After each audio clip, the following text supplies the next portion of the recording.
Hi friends, कशा आहात सर्वजण? सर्वांचं नवीन एका व्हिडिओमध्ये स्वागत आहे. तर आज संडे आहे म्हटल्यानंतर थोडीशी क्लिनिंग चालू होते. तर आज काय झालं बघा, तर बाहेरचं गवत काढत होतो. मुलांना म्हणलं झाडू दिलं तर अंगणामध्ये झाडू मारून घ्यायला होता आणि आपण म्हणलं गवत काढावं.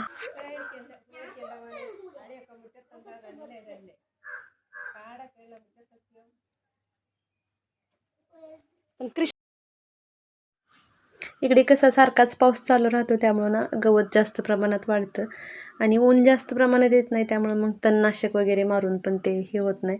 असंच गवत सारखं सारखं काढावंसं लागतं. तर आता बरेच दिवस झालं घरामध्ये काही ना काही काम असेल तर मग बाहेरचं गवत वगैरे काढण्यासाठी टाईम भेटत नाही. तर आज म्हटलं थोडासा वेळ काढून काढायलाच पाहिजे, कारण गवत भरपूर असं वाढलेलं होतं. तर मग काढायला गेलोच तर तिथं मग मुलांना मी खराटा दिला होता. म्हणलं कचरा भरपूर असा पडलेला होता. पालं पडतं झाडांचं, छोटी छोटी नारळ पडतात, नारळाची फुलं पडलेली असतात. मग म्हणलं मुलांना गवत कसं होतं, गवत काढायला लावत नाही त्यांना. गवतामध्ये पण बरेचसेच प्रकार आहेत. काही गवतांची पान हाताला लागली की त्याची खुजली होते बराच वेळ, त्यामुळे मग मुलांना ते काही लावत नाही. पण म्हणलं मुलांना अंगणामध्ये कमी झाडू तर मारून घेतील, म्हणून त्यांना पण घेतलं होतं. तर तो साप दिसल्यानंतर गवत काढायची इच्छाच गेली, पण सुरुवातच केली होती तोपर्यंतच दिसला. पण इकडे काय करतात, मारत नाहीत. आता इथे एक धामीण आहे आमच्या एरियामध्येच, विषारी साप नाहीत. हा पहिल्यांदाच मी आल्यापासून, म्हणजे इथं 5 वर्षामध्ये पहिल्यांदाच हा साप बघितला. पण हे ना पकडून नेतात आणि जंगलमध्ये सोडतात, आणि धामीण आहे ती पकडत पण नाहीत ते, कारण ते काही करत नाही आपल्याला, त्यामुळं मग त्याला काही करत नाहीत. आता एकदा एक अजगर पण आलेला होता मोठा, तर तो पण पकडून नेऊन ना जंगलमध्ये सोडून दिला. तर मग नंतर मी शेजारच्या काकूंना बोलून ते दाखवलं, तर मग नंतर त्यांनी तो घेऊन गेले.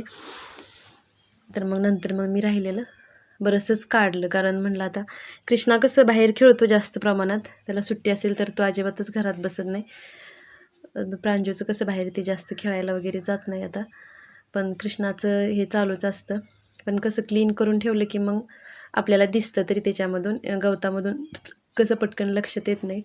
आणि इकडे झाडं भरपूर असल्यामुळं ना काय होतं, गवत पण वाढतं आणि पाऊस पण आहे जास्तच, आणि ह्या झाडांच्या मुळ्या जशा आहेत नारळाच्या, तर तसाच तो होता. त्यामुळं अशामध्ये असेल तर मग मुलांना पटकन तो दिसत नाही. मग म्हणलं मग आता बऱ्यापैकी मी स्वच्छ करून घेतलं, कारण विषारी साप असेल तर मग भीती वाटते. आता धामीण असते ते कसं ते आपल्याला काही करत नाही, त्यामुळं मग त्याचं काही वाटत नव्हतं. ते दिसते कधी कधी, उन्हाळ्यामध्येच दिसते, पावसाळ्यामध्ये शक्यतो जास्त दिसत नाही. उन्हाळ्यात कधी तर ते इकडं तिकडं फिरलेली दिसते. पण विषारी साप असेल तर ना भीती वाटते जास्तच. मग बराच वेळ आज त्याच्यामध्ये गेला. 3-3:30ला चालू केलं तर आम्ही 5:30पर्यंत तरी करून घेतलं. आणि हे भिंती कशा ह्याच्या आहेत, मातीच्या विटा आहेत, त्याच्यामध्ये ह्या भिंती बांधलेल्या आहेत. तर मग त्याला काय होतं, शेवळ पण तयार होते त्याच्यावरती, आणि गवत पण भरपूर प्रमाणात येतं. तर आता 5:30 वाजून गेल्या होत्या, 5:30 वाजल्या होत्या. आता कृष्णाचे पप्पा पण आज आले होते, रविवार होता आज, लवकरच आलेले होते. तर हा नारळ पडलेला सापडला, तर कृष्णाचं चाललेलं की मला आत्ताच नारळातलं पाणी प्यायचं आहे. आता हा बऱ्यापैकी सुकलेला होता, तर त्यांना सांगितलं एवढं एवढं मी असं साफसफाई करून घेतली. तर त्याला आत्ता लगेच फोडून पाणी, नारळ दिसला की ना पाणी प्यायचंच असतं. तर आता बास केलं होतं, कारण आता 6 वाजताचा अंधार पडतो आणि आधीच भीती मनात बसली होती त्याची, त्यामुळं मग नंतर काही क्लिनिंग केलं नाही. आता म्हणलं बाकी उद्या करू. तर हे मसाले भाताचा व्हिडिओ शेअर करायचा राहिला होता. तर ओला नारळ, आलं, लसूण, मिरची, थोडीशी कोथिंबीर आणि कांदा घेतला होता, ह्याचं वाटण तयार केलं एक. आता ही वहिनींनी बनवलेला होता भात, वहिनी आले होते त्यावेळी, पण त्याचा नंतर व्हिडिओ शेअर करायचा राहून गेला होता. तर कांदा, टोमॅटो, आलं, लसूण, कोथिंबीर कट करून घेतलं होतं. कुकर घेतला, त्याच्यामध्ये ना तूप घातलं होतं, थोडंसं तूप आणि थोडंसं खोबरेल तेलामध्ये वहिनी खोबरेल तेल वापरतात त्याच्यामध्ये. तर छान चव झाली ती भाताची. सोयाबीनचा भात बनवायला घेतला होता. तर वहिनी वेगवेगळ्या प्रकारचे असे भात बनवतात, तर त्या म्हटल्या मीच बनवते. तर मग हा व्हिडिओ तुमच्यासोबत शेअर करायचा राहिला होता. म्हणलं आज आता बाकी मी काही शूट घेतलेलं नव्हतं, तर मसाले भाताचा व्हिडिओ तुमच्यासोबत शेअर करा होता. तर थोडं तूप आणि थोडं तेल असं घेतलं होतं आणि त्याच्यामध्ये हे खडे मसाले घालून घेतले. तर तेजपत्ता, दालचिनी, लवंग, मिरं, वेलदोडं असं घातलं होतं अगोदर तेलामध्ये आणि त्याच्यामध्ये थोडंसं जिरं पण घातलं. आता मोहरी वापरली नव्हती, मोहरी वापरली की टेस्ट वेगळी येते. तर असं खडे मसाले घातले ना तर छान चव येते भाताला. तर सोयाबीन अगोदर धुवून ना गरम पाण्यामध्ये टाकून ठेवलं होतं. नंतर ते 3 ते 4 वेळा स्वच्छ धुवून असं घेतलं की त्याचा वास आहे तो निघून जातो. तर मग तेलामध्ये नंतर मग कांदा कट करून घेतलेला होता तर तो घातला. आता कांदा व्यवस्थित असा भाजून घ्यायचा कलर चेंज होईपर्यंत आणि नंतर मग त्याच्यामध्ये टोमॅटो घालून घ्यायचं. आलं लसूण चेचून घातलं होतं. टोमॅटो पण छान असं भाजून घ्यायचं आणि नंतर अगोदर आलं लसूण भाजलं आणि नंतर मग टोमॅटो टाकलं. तर टोमॅटो टाकल्यानंतर थोडंसं मीठ पण टाकलं होतं म्हणजे टोमॅटो पटकन शिजलं जातं. तर व्यवस्थित असं मसाले भाजले तर मग छान चव येते भाताला. तर त्याच्यामध्ये नंतर हे वाटण केलेलं होतं ना ते पण घातलं होतं आणि 2 ते 3 चमचे एवढा चिकन मसाला घातला होता आणि थोडासा गरम मसाला. चिकन मसाल्याने काय होतं भाताला छान टेस्ट येते. तर तोही मसाला व्यवस्थित असा त्याच्यामध्ये भाजून घेतला आणि नंतर मग सोयाबीन जे हे करून घेतलं होतं तर तेही त्याच्यामध्ये घालून भाजून घेतले. थोडेसे 2 मिनिट तरी असे परतून घ्यायचे आणि नंतर तांदूळ धुवून ठेवलं होतं स्वच्छ.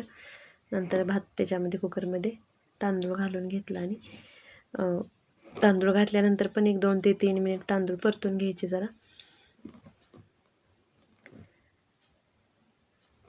आणि ही ओला नारळाचं जे वाटण केलेलं होतं ते घातलं होतं. तर नंतर मग पाणी जेवढं पाहिजे तेवढं घालून 2 शिट्टे केले की छान असा भात हा तयार होतो. तांदूळ धुवून ना पाणी नितळत ठेवायचं एक अर्धा तास तरी. नंतर म्हणजे भात ना असा छान होतो, सुटसुटीत होतो तयार. तर इकडे हाच भात वापरला जातो म्हणजे तांदूळ वापरला जातो बिर्याणीला पण आणि याला पण. तर तेच तांदूळ घेतले होते मी. तर तांदूळ परतून घेतल्यानंतर त्याच्यामध्ये पाणी घालून घेतलं आणि वरून थोडीशी कोथिंबीर घातली होती. तर वाटताना पण थोडीशी घातलेली आणि नंतर वरून पण घातली होती. तर कोथिंबीरीने पण छान वास येतो. आणि नंतर मग टोपण लावून 2 शिट्ट्या करून घेतल्या तर मस्त असा भात तयार झालेला होता. तर त्याच्यासोबत ना ही केली होती ओल्या नारळाची सुकी चटणी बनवली होती. भातासोबत ना ही चटणी छान लागते. तर ओला नारळ मी खिसून घेतला होता थोडासा आणि त्याच्यामध्ये थोडंसं आलं, हे लहान कांदे असतात ते कांदे घेतले ते 4 ते 5, हिरवी मिरची आणि लसूण जास्त नाही, एकच कुडी लसणाची घेतली होती. कोथिंबीर आणि मीठ घालून ना पाणी न घालता असंच जाडसर वाटून घ्यायचं. भातासोबत ना छान लागतं. आता त्याच्यासोबत कोशिंबीर पण छान लागते. पण कृष्णाला ना अशी चटणी आवडते भातासोबत आणि प्रांजूला कोशिंबीर. तर त्याच्यासाठी थोडीशी कोशिंबीर केली होती आणि थोडीशी चटणी पण केलेली होती. तर असा होता आजचा दिवस. कसा वाटला व्हिडिओ कमेंट करून नक्की सांगा आणि चॅनलवरती जर नवीन असाल तर चॅनलला सबस्क्राईब नक्की करा. भेटूया नंतर एका नवीन व्हिडिओजमध्ये. श्री स्वामी समर्थ सर्वांना.